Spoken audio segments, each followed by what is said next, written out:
오늘 읽은 말씀 가지고 성경이 말하는 자녀를 양육하는 6가지 방법이라는 제목으로 하나님의 말씀 함께 보겠습니다. 그리고 우리 최선희 성도님 큰따님이 이 수세미를 어버이 주일이라서 그런지 이거를 손으로 다 뜨셨대요. 그래서 우리 교인들 하나씩 다 가져가라고 그렇게 준비해 주셨습니다. 가실 때 이거 핸드메이드입니다. 손으로 뜬 이 수세미 하나씩 다 받아가시기를 바랍니다. 네, 감사합니다. 제가 몇 해 전에 여러 목사님들하고 코칭에 대한 공부를 한 적이 있었어요. 코칭은 사람들을 도와서 목표를 도달하게 하고 성장하도록 지원해주는 그런 걸 코칭이라고 하는데, 어떻게 하면 사람들을 코칭할 것인가 이런 거에 대해서 공부하는 시간인데, 남부연회에서 공고가 났어요. 이러이러한 때 유명한 코칭 강사가 와서 전문가가 강의를 하니 와서 강의를 들을 사람들은 들어라. 그래서 이제 매달 며칠 날 어디 교회로 와라. 그래서 이 코칭 강의가 돈을 주고 들으려면 굉장히 비싸거든요. 그리고 이 하이클래스 강사일 경우에는 시간당 몇백만 원씩 해요. 근데 이렇게 남부연회에서 몇 해 전이에요. 귀한 기회를 주셔서 제가 거기 가서 이제 몇 주 동안 함께 공부를 했었는데, 거기에서 이 공고를 듣고 코칭에 관심 있는 목사님들, 남부연회에 계신 여러 목사님들이 오셔서 같이 공부를 했었어요. 그리고 이제 그룹을 지어서 함께 코칭하는 과정 가운데 그룹을 이제 지어서 함께 자기의 삶에 대해서 이야기를 나누고, 그리고 나서 그룹의 조장들이 앞에 나와서 이제 발표하는 그러한 시간들을 가졌었거든요. 근데 그때 어떤 질문을 서로 했냐면, 인생에서 가장 행복한 때가 언제였습니까? 라는 질문이었어요. 자기가 행복한 경험들을 서로 이제 나누는 거예요. 그리고 이제 가장 발표를 잘하실 분이 오셔서 자기의 경험을 그 조의 대표로 와서 사람들한테 전체적으로 이야기를 하는 거죠. 그렇게 그룹 대표자들이 나와서 발표를 하는데, 그 중에 머리가 이렇게 하얗게 새시고 누가 봐도 곧 은퇴할 것 같은 나이 지긋한 목사님이 앞에 나오셨어요. 뭐 내일 은퇴한다고 해도 이상할 게 없을 그런 외모셨는데, 그분이 나와서 자기 일생에서 가장 행복했던 경험을 이야기를 하는 거예요. 근데 뭐라고 말씀하시냐? 제가 아직도 이게 잊혀지지가 않고 계속 머릿속에 맴도는데, 자기가 어릴 때 아버지 서재에 들어갔대요. 근데 아버지 책상 위에 노트가 한 권이 있더라는 거예요. 근데 어린 자기가 보기에 노트가 너무 좋더래요. 그래서 손으로 만지고 노트도 펼쳐보고 그렇게 자기도 모르게 하고 있었다는 거죠. 근데 아버지가 서재로 이제 들어오셨어요. 그리고 아들이 이렇게 자기 노트를 이렇게 살펴보는 것을 보고 아버지가, 아빠가 쓰는 거니까 너 만지지 말고 서재에서 나가라, 이렇게 얘기했답니다. 그래서 그 꼬마 있었던 그 목사님이 나오면서 아버지한테, 아버지, 제가 노트를 보니까 한 장이 찢어져 있네요. 그냥 아무 생각 없이 그 본대로 얘기했대요, 노트에 대해서. 그랬더니 아버지가 그러시더라는 거예요. 아유, 그거를 봤어? 그거 자세히 안 보면 잘 모르는데, 너 그거 봤구나. 그러면서, 야, 아들아, 너는 관찰력이 참 좋구나. 너 관찰력이 좋으니까 너 앞으로 뭐든지 해도 잘 되겠다. 너 꼭 성공할 거야. 이렇게 칭찬을 해주셨다는 거예요. 그때 이 아버지의 칭찬이 너무 좋았대요. 너는 관찰력이 좋구나. 너 무슨 일을 해도 성공할 거야. 어떻게 보면 빈말일 수도 있고 그냥 흘려들어도 아무 말도 아닐 수도 있는데, 이 머리 지긋한 목사님이 어릴 때 들었던 아버지의 칭찬이 평생 가슴에 남았다는 거예요. 그래서 가장 인생의 행복한 때가 언제냐? 라고 물어보니까, 뭐 그 나이 드시도록 뭐 자녀를 낳고 기르면서 행복한 순간이 없었겠습니까? 또 목회를 하시면서 또 어떤 또 기쁜 순간들이 없으셨겠어요? 그런데도 가장 행복했을 때는 어릴 때 아버지의 칭찬이 자기에게 힘이 되었고 지금까지 잊혀지지 않는다. 그런 그 고백을 하시는 걸 제가 듣고 참 많은 생각을 했었던 기억이 납니다. 여러분, 5월은 가정의 달이고 또 오늘은 어버이 주일인데 우리가 어떠한 부모로, 또 부모님이 다 돌아계신 분들도 많지만 또 어떤 자녀로 사셨는지, 또 우리 자녀의 자녀들, 또 우리 자녀들에게 내가 어떤 영향력을 끼치고 지금 살아가고 있는지. 부모들은 언제나서나 자녀 걱정이죠. 눈을 감아도 자녀 걱정, 눈을 떠도 자녀 걱정. 옛날에 제가 얼마 전에 이제 그 수예배 때도 한번 이 예화로 말씀을 드렸던 것 같은데, 저희 딸이 이빨 교정을 해가지고 이제 교정 한 달에 한 번씩 치과 대전으로 다니거든요. 그래서 같이 대전으로 갔다가 큰 마트에 가서 거기서 이제 밥을 이렇게 사주고 같이 저희 아이랑 밥을 먹는데, 이제 등지고 앉은 뒤에서 그 모녀가 하는 이야기가 들리는 거예요. 어머니 되시는 분이 그러는 거예요. 나는 요새 뭐 다리도 너무 아프고 눈도 잘 안 보이고 이렇게 어디 계단 올라가려면 너무 힘들다. 그러니까 딸이 듣고 있다가 어머니 저도 그래요. 그러니까 엄마가 그러는 거죠. 얘 너 벌써 그러면 어떡하냐. 그러니까 이 딸이 뭐라 그러는지 아세요? 엄마 저 70이 넘었어요. 제가 나오면서 보니까 호호 할머니야, 그 머리 하얀 할머니 둘이 앉아서 서로 그 얘기를 하고 있는 거예요. 그러면서 그 딸 대신 그 할머니가 나도 사위가 부축 안 해주면 계단 못 올라간다 얘기를 하더라고요. 그러니까 90도 넘어 보여요 어머니가. 그런데 딸 걱정을 하는 거야. 딸 걱정을 그렇게. 네가 지금 그러면 어떡하냐. 부모와 자녀 관계가 참 놀랍죠. 자녀는 부모님이 돌아가시면 불효한 기력이 너무 많이 나고, 또 부모도 자녀에게 못 해준 게 너무 많이 생각나고, 그래서 낙골당에 가서 그 방명록에 보면은 미안하다, 사랑한다 이 말이 가장 많이 써 있다는 것 아닙니까? 여러분, 우리가 예수 믿는 사람으로 자녀를 어떻게 교육해야 하고 자녀에게 무엇을 남겨줘야 되고, 예수 믿는 자로서 어떻게 자녀에게 어떤 사랑을 주어야 하는가. 여러분, 자녀를 교육하는 것마다 쉽지 않은 게 없죠. 어려운 게 없죠. 제일 어려워요, 자녀를 교육하는 것이. 저희 아이들도 점점 사춘기 되고 커가니까 이거 어떻게 애들을 키워야 되나 그런 생각이 들 때가 많이 있어요. 그럼에도 불구하고 하나 붙잡고 나가는 건, 저는 그런 믿음이 있어요. 성경에 답이 있다. 성경 말씀이 정답이다.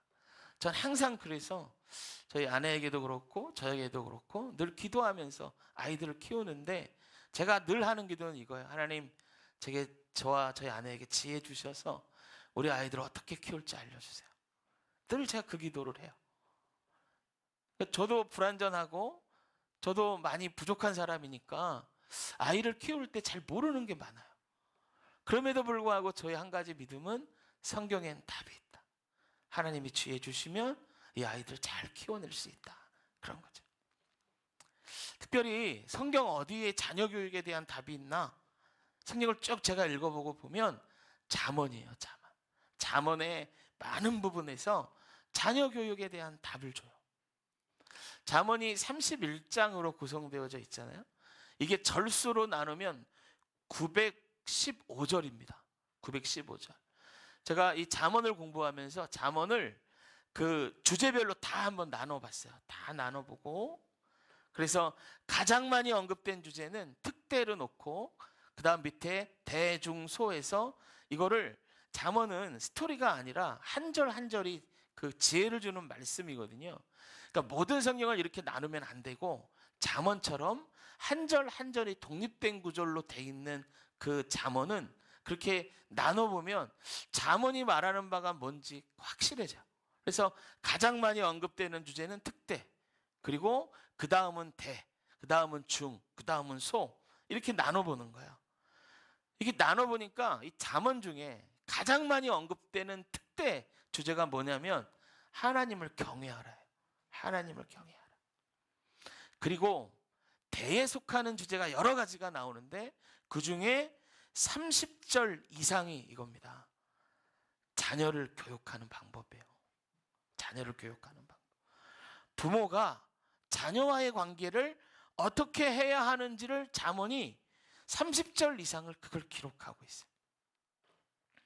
그래서 그 내용을 토대로 어떻게 자녀를 교육할 것인가, 또 부모된 우리가 자녀에게 무엇을 남겨줄 것인가, 그런 것들을 이제 알 수가 있는 것이죠. 그래서 제가 성경을 보니까 첫 번째, 자녀를 교육하는 첫 번째는 들음에서 시작되는 거예요. 들음에서. 모든 것이 들음에서 시작된다는 것. 여러분, 자녀가 어리면 어릴수록 들음의 교육을 효과가 크죠. 그러나 자녀가 컸어도 이 들음의 교육의 효과를 미쳐요. 왜냐하면 하나님의 말씀은 살아있고 능력 있는 진리의 말씀이기 때문에 그래요. 할렐루야. 그래서 오늘 본문에 보면 8장 1절에 내 아들아 내 아비의 훈계를 들으며 내 어머니의 법을 떠나지 말라라고 분명히 얘기하고 있어요. 들으라는 거예요. 하나님의 법을 들려주라는 것이죠. 그럼 들을 때는 어떤 자세로 들어야 되는가? 귀를 기울여 들으라는 거예요. 여러분, 귀를 기울인다는 건 뭐냐? 건성으로 듣는 게 아니에요. 정성을 다해서, 마음을 다해서 새겨 들게 하라는 거예요. 여러분, 이건 말로 해서 안 돼요. 너 지금부터 내 말 잘 들어? 이렇게 해봐야 기억나지 않아요. 정말 새겨서 정성을 다해서 듣게 하려면, 제가 뒤에도 말씀드렸겠지만 부모님의 삶이 뒷받침이 돼야 돼요. 그래야 듣게 할 수 있어요. 또 성경이 말합니다. 오늘 잠언이. 그러면 듣고 나서는 어떻게 하나? 지키라고 말하는 거야. 지키게 듣기라. 그러면 또 듣지 말아야 할 교훈은 뭔가? 자녀들이 듣지 말아야 할 교훈은 뭔가? 27절, 잠언 19장 27절 제가 이렇게 한번 들어보세요. 내 아들아 지식의 말씀에서 떠나게 하는 교훈은 듣지 말지니라. 하나님을 떠나게 하는 그러한 교훈들은 듣지 말게 가르치라는 거죠. 그러면 어떤 걸 듣지 말고 어떤 걸 들어야 하며, 또 그것을 귀 기울여 듣고 지키면 그의 삶은 어떻게 되나? 잠언 27장 11절에 이렇게 말해요. 지혜를 얻고, 할렐루야, 지혜를 얻게 된대요. 부모의 마음을 기쁘게 하지만 하나님의 마음을 기쁘게 하는 삶을 산다는 것. 내 마음을 기쁘게 하고. 밑에 보세요. 그리하면 나를 비방하는 자에게 내가 답할 수 있으리라. 여러분, 세상 살아갈 지혜를 얻게 된다는 거예요. 성경을 통해서. 그래서 자녀는 이 교훈을 들어야 되는 거예요. 하나님의 말씀을 자녀들에게 가르쳐 줘야 한다는 것이죠. 두 번째, 들었으면 지키고 따르게 하라는 것인데요. 따르게 하라는 것인데, 여러분, 이 하나님의 말씀을 따라 살 때 자녀들에게 어떤 삶을 살게 되는가? 자녀들이 또 우리가 어떤 삶을 살게 되는가? 1장 10절, 내 아들아 자녀가 악한 자가 너를 꿰일지라도 따르지 말라. 악한 길을 가지 않게 돼요. 내 아들아 그들과 함께 다니지 말라. 내 발을 금하며 그 길을 밟지 말라. 가야 할 길과 가지 말아야 할 길을 구분하게 돼요. 33장 21절, 내 아들아 완전한 지혜와 근신을 지키고 이것들을 내 눈앞에서 떠나지 말게 하라. 어떻게 삶을 사는 것이 근신하고 하나님 기뻐하시는 삶을 살게 되는지 알게 된다는 거예요. 여러분, 말씀을 지킨다는 건 그런 겁니다. 말씀이 우리의 삶을 지켜주는 거예요. 여러분, 우리가 말씀을 지키는 것 같죠? 그런데 사실은 그 말씀이 우리를 지켜주는 거예요. 그럼 그거 아셔야 돼요. 내가 정말 힘을 다해 목숨 다해 하나님의 말씀을 지키면 내가 노력하고 내가 힘을 다하여 그걸 한 것 같은데 사실은 뭔지 아세요? 말씀이 나를 지켜주는 거예요. 여러분, 쓰러지지 않게 하는 거예요. 넘어지지 않게 하는 거예요. 어느 길로 가야 하는지를 알게 하는 거예요. 그래서 말씀을 지킬 때 그 말씀이 보호하고 그 말씀이 악한 것으로부터 지켜주며 그 말씀이 그 사람을 붙들고 넘어지지 않게 하는 거예요. 그러면 자녀가 하나님의 말씀을 지키는 자로 살아가면 넘어지지 않고 하나님 기뻐하시는 삶을 살게 되는 거죠. 여러분, 자녀가 잘 되기를 원하고 이 세상에서 성공하고 복받는 자로 살기를 원한다면 기도하세요. 하나님을 만나고 말씀을 알고 지키는 자가 되도록 여러분 기도하시기를 바랍니다. 세 번째, 또 하나 필요한 건 뭐냐? 징계입니다. 징계. 여러분, 징계를 많은 사람들이 오해를 하거든요. 여러분, 어렸을 때 아이들을 어떻게 징계했나 한번 생각해 보세요. 혹시 내 기분에 따라 하지는 않았나요? 나의 성품에 따라서 하지는 않았나요?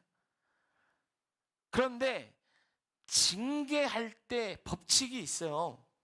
에베소서 6장 4절에 이렇게 말합니다. 아비들아, 너의 자녀를 노엽게 하지 말고. 노엽게 하는 건 뭐냐? 이유 없이 나의 기분에 따라 그냥 아이들 내 것으로 알고 소유한 것처럼 그렇게 징계하는 거예요. 노엽게 하지 말고 어떻게 하려고 하냐면 오직 주의 교양과 교훈으로 양육하라라고 말하는 거예요. 여러분, 잠언에 보면 징계하는 것에 대해서 계속 말씀이 나와요. 자녀 교육을 할 때. 그런데 한 가지 잊지 말아야 될 것은 징계도 하지만 자녀를 노엽게 하지 않는 겁니다. 내 기분과 욕심에 따라 자녀를 대하지 않는 것이죠.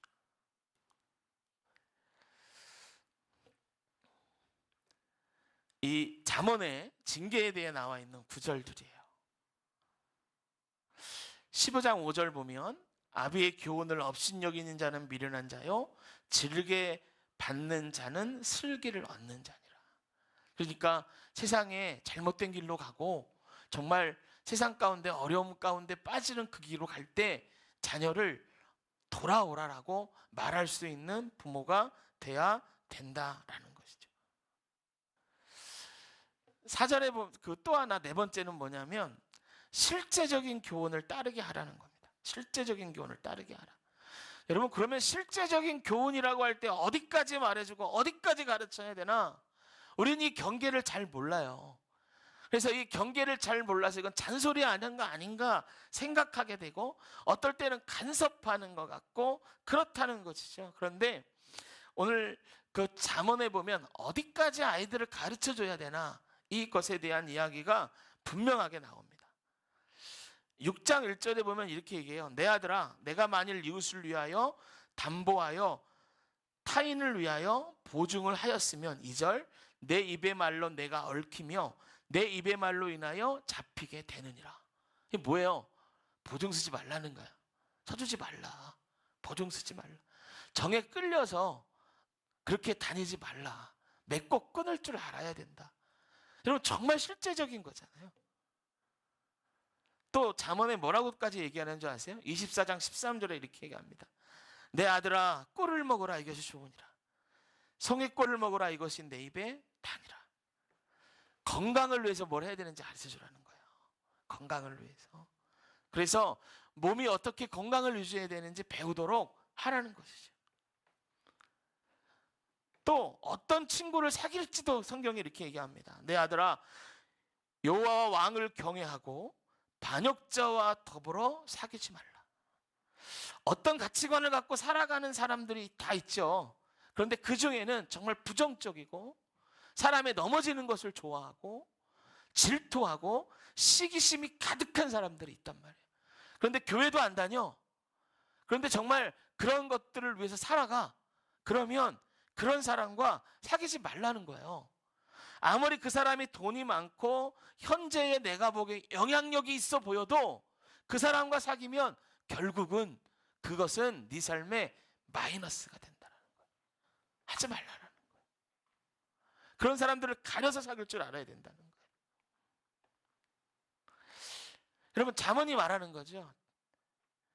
세상 살아갈 때 무엇을 얻고 무엇을 하고 무엇을 하지 말고 추상적인 게 아니라 구체적으로 무엇을 가르쳐야 하는지까지 잠언 말씀에 나와 있는 거예요. 다섯 번째, 이거는 시편에 나와 있는 말씀인데요. 부모는 여러분 자녀를 위해서 기도해야 돼요. 다섯 번째는 울며 씨를 뿌리랍니다. 시편 말씀이에요. 눈물을 흘리며 씨를 뿌리는 자가 기쁨으로 거두리로다. 울며 씨를 뿌리러 나가는 자는 반드시 기쁨으로 그 곡식단을 가지고 돌아오리로다. 여러분, 눈물로 씨를 뿌려야 기쁨으로 거둘 때가 와요. 울며 씨 뿌리러 나가야 그 곡식단을 가지고 돌아옵니다. 여러분, 왜 눈물로 씨를 뿌리겠어요? 씨 뿌리는 게 쉽지 않아요. 여러분, 울며 뿌리며 나가라. 왜 울겠어요? 고통이죠. 힘들죠. 그러나 그럼에도 불구하고 자녀들을 사랑한다면 여러분 울며 기도해야 돼요. 제가 얘기하죠. 몇 번씩 얘기하죠. 여러분, 부모가 아니고는 자녀를 위하여 눈물 흘리며 기도해 줄 사람 이 땅에 없습니다. 이 땅에 없어요. 여러분만큼 자녀를 사랑하고 전적으로 자녀를 응원하며 자녀가 잘 되기를 바라는 사람 이 땅에 부모된 여러분밖에 없어요. 여러분밖에 없어요. 그런데 부모가 기도하지 않아요? 부모가 성경 말씀에 대해 무지해요? 부모가 썬데이 크리스찬처럼 교회만 다녀요? 그러면 그 아이에게 남겨줄 기쁨으로 단을 거두어 돌아올 그 날이 없으니 그 자녀가 얼마나 불행합니까? 아이의 가장 큰 재산은 뭐냐? 기도하는 부모를 만난 거예요. 기도하는 부모를 만난 거. 예수님이 십자가 지실 때 골고다 언덕 올라가시고 그 뒤에 많은 여인들이 슬피 울면서 예수님을 뒤따라왔어요. 그때 예수님이 그 자녀들, 그 여자들을 보고 뭐라고 말하냐면 누가복음 23장 28절에 이렇게 말합니다. 예루살렘의 딸들아, 나를 위해 울지 말고 너희 자녀들을 위해 울어라. 자녀들을 위해. 이건 많은 예언적인 말이 내포되어져 있지만 여러분, 이 예수님 돌아가시고 나서 AD 70년에 이스라엘 완전히 무너지면서 이 나라가 완전히 멸망하거든요. 그때 수많은 유대인들이 죽어요. 이걸 내포한 말이란 말이에요. 그러니까 예수님 이렇게 말하는 거야. 야, 나를 위해 울지 말고 이 세상에서 고통당하며 힘들게 살아갈 네 자녀를 위해 울어라. 왜? 너희들이 아니면 자녀를 위해 울어줄 사람이 없으니까. 여러분, 제가 한 10번은 이 얘기를 하는 것 같은데 그래도 자녀를 위해 기도하는 기도가 안 나오시는 분들은 회개하시고 정말 자녀를 사랑한다면 기도하셔야 돼요. 기도하셔야 돼요. 제가 지금까지 5가지에 대해서 말씀드렸는데 마지막 한 가지가 남아있어요. 어떤 것들은 여러분들 아이가 커버려서 이제 내가 좀 더 일찍 알았다면 그렇게 가르쳤을 텐데 따로 살기도 하고 아이도 커버려서 적용하기가 좀 어렵다. 그렇게 생각하시는 분들이 있을지 몰라요. 근데 제가 말하는 5번과 6번은 자녀에 상관없이 다 적용할 수가 있어요. 6번은 뭐냐? 여러분, 삶으로 본을 보이는 겁니다. 삶으로 본을 보이는 거예요. 자녀가 결혼했으면 결혼한 자녀는 독립된 인격체로 존중해줘야 돼요. 여러분, 이 성경의 원리대로 봤을 때 자녀가 결혼했잖아요. 그러면 만약에 한 집에서 산다. 그러면 이 성경의 원리를 완전히 적용하면 어떻게 해야 되냐면 출입구를 따로 만들어야 돼요. 그래서 자녀의 가정은 자녀의 가정으로 독립되고 부모는 부모로서 독립되고 이렇게 완전히 그 하나의 인격체로서 이 존중해 주는 게 필요한 거예요. 그럼에도 불구하고 동일하게 적용되는 원칙은 삶으로 본을 보이는 거예요. 여러분, 부모는 예수를 믿는데 자녀가 안 믿어요. 그러면 우리는 천국과 지옥이 있는 것을 알고 예수님을 따르고 섬기는 삶이 얼마나 복된 줄 안다면 정말 그런 삶의 모범을 자녀에게 보여줘야 돼요. 보여줘야 돼요. 이건 말로 안 된단 말이에요. 어떻게 지키게 할 것인가? 본을 보여줘야 따라오고 지키는 거예요. 자녀를 위하여 눈물로 씨 뿌리는 걸 보여줘야 돼요. 롯이 소돔과 고모라에 있을 때 이야기예요. 천사들이 소돔과 고모라를 벌하려고 악독함 때문에 왔죠. 그 소돔과 고모라를 멸망시키러 온 천사들이었어요. 이 천사를 롯이 대접을 하고요, 아브라함의 조카라는 이유로 천사들이 롯에게 비밀을 알려줘요. 조금 있으면 소돔과 고모라 멸망한다는 거예요. 그러니까 너와 너에게 속한 식구들을 다 데리고 성에서 피해라, 알려줬어요. 살아날 기회를 준 거죠. 롯이 얼마나 놀랬겠어요. 와, 큰일 났다. 여기 있다간 다 죽는다. 천사라는 걸 알고. 그래서 자기 사위들하고 가족들 다 모읍니다. 그래서 얘기해요. 빨리 성에서 나가야 된다. 여호와 하나님이 이 성을 멸할 거다. 그랬더니 사위가들이 뭐라 하겠죠? 성경에 나오잖아요. 농담으로 여겼더라. 얼굴이 상기되고 막 그 다급한 마음에 웃으면서 얘기하지 않았을 거라고, 롯이 그 급박한 상황에 막 지금 생명이 왔다 갔다 하는 그 절대절명의 그 상황에 그런 표정과 그런 마음과 그런 다급함으로 얘기했는데, 어떻게 사위들이 장인어른한테 아유 농담하지 마세요, 그런 게 어디 있어요, 그렇게 얘기했겠어요? 여러분, 그동안 롯이 삶의 본이 되지 않았던 거예요. 저 사람 예수 믿는다고 하는데 내가 우리 장인 보니까 똑같아. 우리나 하나님 아는 사람이나 모르는 사람이나 다른 게 없어. 하나님을 섬긴다는데 그동안 삶을 보니까 도대체 하나님 섬긴다는 게 뭐야? 나는 전혀 모르겠는데? 그렇게 사니까 결정적인 이야기를 해도 웃고 마는 거예요. 그런 게 어디 있어요? 그러고 마는 거야.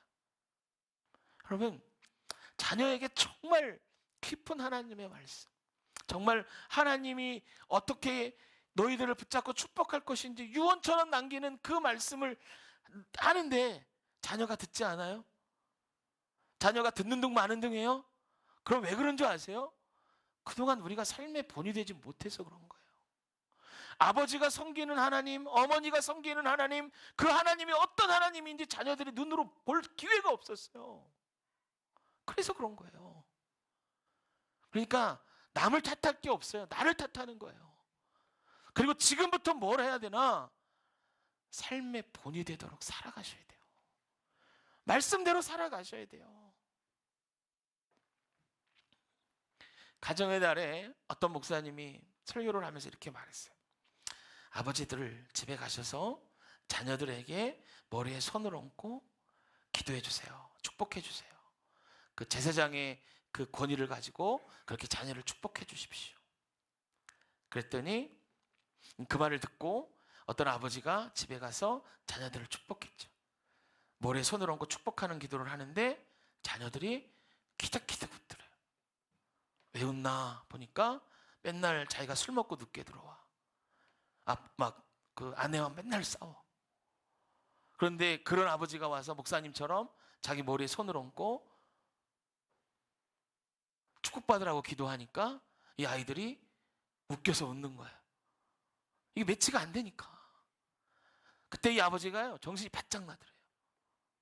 그리고 생각했어요. 아이고, 이러다가 나는 우리 자녀 축복도 못 해주는 그런 아버지로 살다가 죽겠구나. 그래서 이 아버지가 신앙생활을 완전히 다시 시작합니다. 하나하나 말씀 붙잡고 본이 되도록. 그래서 자녀를 축복할 때 아이들이 웃지 않고 정말 우리 아버지 그런 삶을 나도 살게 해달라는 그런 마음으로 그렇게 축복을 받아 들을 수 있도록 그렇게 삶을 다시 시작했다는 거죠. 여러분, 우리는 늘 자녀 걱정을 해요. 자녀의 자녀 걱정을 하죠. 저도 부모님 두 분 다 살아계시니 늘 제 걱정을 합니다. 그러나 여러분, 걱정하면 걱정으로 끝납니다. 그런데 눈물로 씨를 뿌리기 시작하고 삶에서 말씀을 가지고 본이 되기 시작하면 그 축복이 여러분들을 통하여 자녀를 위하여 자녀에게 흘러갈 수 있을 줄로 믿습니다. 할렐루야. 우리는 지혜가 한계가 있어요. 저도 그렇고. 그래서 어떻게 자녀들을 키워야 하는지, 또 자녀의 자녀들, 그리고 사위들, 이런 우리 주변 사람들 만나면 어떻게 되는지 잘 모를 때 많거든요. 그럴 때 여러분 지혜를 구하세요. 특별히 잠언을 읽으세요. 지혜를 구할 때 하나님이 말씀을 통하여 지혜를 줄 때 빨리빨리 떠올려 줄 수 있도록. 자녀가 어느 날 찾아와요. 아, 이거 정말 좋은 사람, 이런 사람인데 보증을 서달래요. 보증 안 서주면 안 될 것 같아요. 그럼 뭐라고 해야 돼요, 여러분? 잠언 말씀. 보증 쓰지 말래잖아요. 이거 몸에 정말 좋은 건데 아우 난 이거 먹기 싫어요. 뭐라고 해야 돼요? 잠언 말씀. 꿀을 먹으래잖아요. 꿀뿐이 아니죠. 네 몸에 좋은 거 네가 챙기라는 거잖아요. 잠언 말씀. 정말 부정적이고 악한 사람인데 관계 때문에 끊지 못하고 막 질질 끌려다녀. 어떻게 해야 돼요? 잠언 말씀. 악한 자와 사귀지 말라잖아요. 그걸 기준을 정해주는 거예요. 다 커서 이제 내 말 안 들어요. 기도하시고 삶의 본이 되십시오. 그럼 그 말 듣습니다. 할렐루야. 여러분 오늘 말씀 기억하셔서 자녀를 위하여 걱정만 하지 말고 눈물로 씨를 뿌리고 삶의 본이 되며 또 말씀으로 자녀와 자녀들 가르칠 수 있는 저 여러분 되시기를 주님의 이름으로 축복합니다. 할렐루야. 우리 559장 2절만 좀 느리게 부르고 우리 말씀 가지고 같이 좀 기도하면 좋겠어요. 특별히 가정의 달 제가 자녀와 가정을 위한 설교를 같이 했는데 우리 자녀를 위해서 좀 같이 기도합시다. 우리 가정을 위해서 좀 같이 기도합시다. 559장 아까 불렀던 559장 아까 불렀던 찬양인데요. 사철에 봄바람 불어있고 우리 2절만 한번 같이 부르고 이 시간 여러분들 자녀를 위해서 우리 가정을 위해서 믿지 않는 남편과 자녀를 위해서 특별히 또 아픈 자녀 있으면 아픈 자녀를 위해서 우리가 이 시간 기도하는 시간 갖겠습니다. 559장 사철에 봄바람 불어있고